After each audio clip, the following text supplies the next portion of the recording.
What's up everyone, welcome back. Today we're doing something completely different. We're talking about how you can make a living in the fishing industry. It's something I've been doing for 10 years now, full time. I'll tell you a little bit about what I've done and how you can do it too.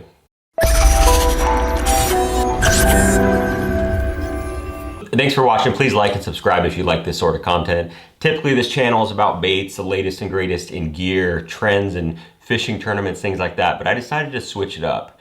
Now, I have been asked this question. I'm not going to do the whole pro thing where they say, hey, I keep getting asked about this, what rod I use for swim jigs. So here it is. Here's my sponsor rod. It's nothing like that. This is actually stuff that people have asked me over the years because they say, what do you actually do for a job?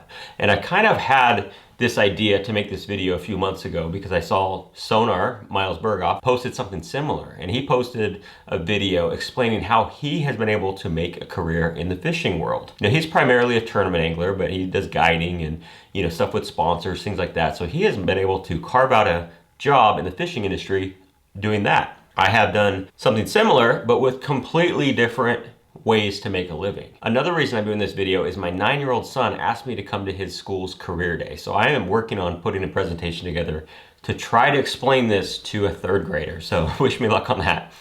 But basically, the best way I can describe what I do is content creation. And it is something that anyone who's watching this can do.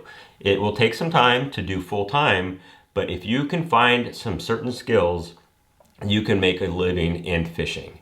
So my biggest one is writing. That's how I started. I went to school for marketing, and nothing I say here requires a degree. I mean, it helps a little bit, but most of what is required is being self-taught, being motivated, and knowing about fishing. Those are 3 very, very important things. It is one thing to write really well, it's one thing to fish really well, but being able to do a decent job at both of those is very, very important to be able to know what you're talking about. I went to school, working a boring job. All I wanted to do is fish. I mean, honestly, that's all I've wanted to do my entire life is fishing. I started fishing tournaments when I was 15, got my degree, started working a job, but really all I wanted to do was fish. So I started a blog, which, is not that popular now. It's kind of, this is 2008, but that's what I started doing. I started just talking about my fishing trips, talking about baits that I liked, fishing tournament news, just things like that. And with that, I learned the skill of writing, honestly. I did some in school, obviously took English 101, 102, all that stuff. But really, writing about fishing is completely different. It's also a little easier, in my opinion, because you know what you're talking about. If you're talking about how to fish a jig or whatever, you do it. But it's something that you want to do, so it's a lot easier to write about, in my opinion. So I started that route, started a blog, and then started talking to websites, magazines, things like that, and it became published. So this is all just through hard work, a little bit of luck, and meeting the right people at events like ICAST, the Bassmaster Classic. I also worked at Cabela's for a little while, so I got to meet a lot of the sales reps. So just being around the right people will get you towards your goal. So writing is a main thing. I've covered tournaments, lots of tournaments. I write for websites, magazines. I have written what you read on the back of lure packages. I have written stuff that you read on websites, just describing products. I have done all kinds of things with writing. It's been my main source of income for the last 10 years. And I was actually doing it while I was still full-time employed prior to that. So really the last 13 years or so, I have been getting paid in some fashion with writing. So that is just one thing that you can do. Another way that I've made money is through photography and videography. That is something that anybody can do. You have it right at your fingertips, right where you are on YouTube. You can learn everything you need to know about camera settings and making good content, little tricks, things like that. There are so many good videos on how to make good content. And this is just something that's gonna take a lot of practice, but content is huge. Whether you're taking video, editing video, taking photos, whether for magazines or websites or social media. These are all ways that you can make money in the fishing world.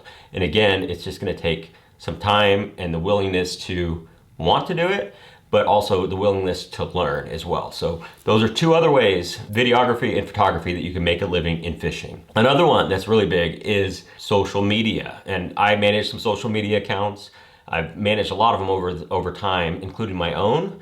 These are ways that you can make extra money. And it's not as simple as just, hey, I gotta make a post here and there. A lot of it goes into back to writing, being able to write clearly and concisely, having good content. A lot of times you have to edit videos, you have to create photos to post, things like that. A lot of it is generated from either the anglers that are sponsored by a company or from the company itself, but creating content, it all comes back to that. So writing, photography, videography, those are all interwoven. But social media is something that anybody can do. All you have to do is obviously learn the ins and outs of it, do it on your own page. That's the biggest thing you can do, is build your own following so you can learn along the way what works, what doesn't, and then talk to companies. And start small too. Don't be afraid to, offer to help your local tackle store, and maybe in exchange for some product or something like that. There's ways to get your foot in the door. And then once you are doing it for one company,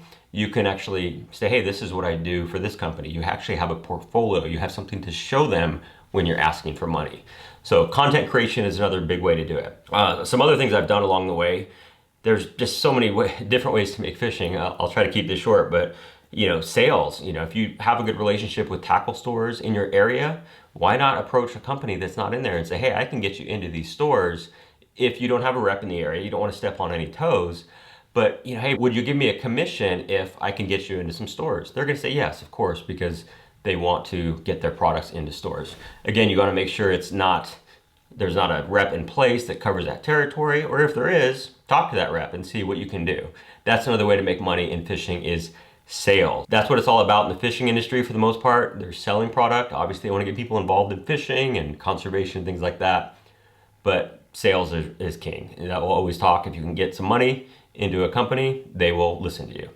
Another one is pro staff management. This is something that I still currently do. I've done it for different companies here and there over the years. But this is basically where you are the liaison between the company and the professional anglers, or promotional staff or influencers, things like that. But that is a job that takes kind of a special skill. You need to understand the angler. So if you're a tournament angler, or even just a really avid angler, you understand fishing. But tournament angler is even more. If you know the ins and outs of all the different leagues, if you know who's who does well, things like that, that is an asset to a lot of companies.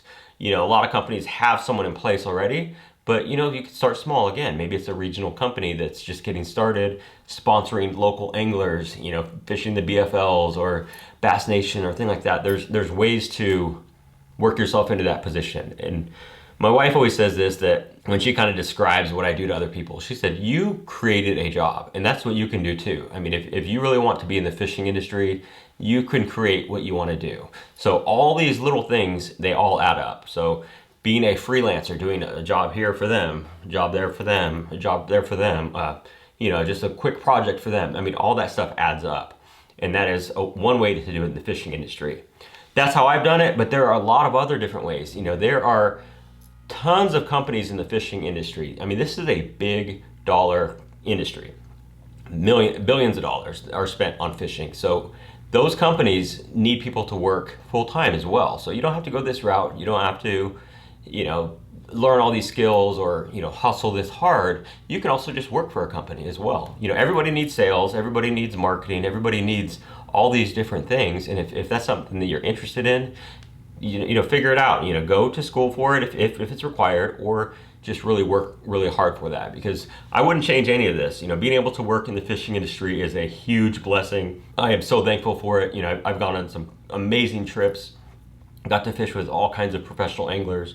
I mean, you name it. I've done a lot of these great things because of this job. This is something that I couldn't have done if I was working in my old job doing marketing insurance and marketing health savings accounts. I mean, that is so boring. I mean, fishing is what I do. It's what I love. So this doesn't seem like work. I mean, you hear that, it's kind of corny, but if you love what you do, you're never work a day in your life. I mean, that's really what it is. I mean, this is something I love, I'm passionate about. And if this is what you want to do, I mean, you can do it. There's tons of different ways. Even YouTube, you can make money here on YouTube. There's tons of different ways if you have that drive. You're willing to do it, and you're willing to stick it out for the long haul, because it's not always easy. You really have to kind of build up your clients over time. And again, I can't stress this enough. I mean, it sounds like a motivational speech, but you really can do this.